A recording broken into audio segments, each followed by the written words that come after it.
and you kind of jumped in and you were like, he also has this, and this. And he went, okay. And then you snapped a little bit. And you were like, I just want to know why none of you are taking my son. They weren't doing anything. Yeah.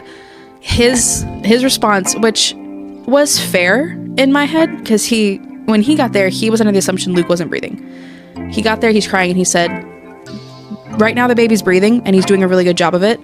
So I'm trying to make sure we have all the information so we know what to give him in the ambulance. And I was like, okay. In my head, it was like, that's not what I heard, though. Because I remember that part. In my head, it was, we can't do anything.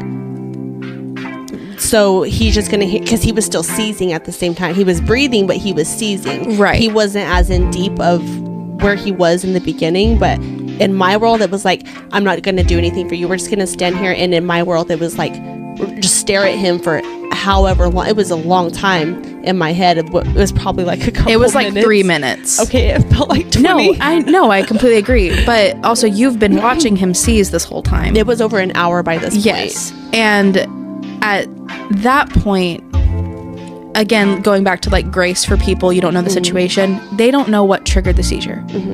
Right now, his seizing is calming down and he's breathing. So they're trying to assess the situation before they take him out, where there's a bunch of strobing lights. We don't know if that's going to make it worse.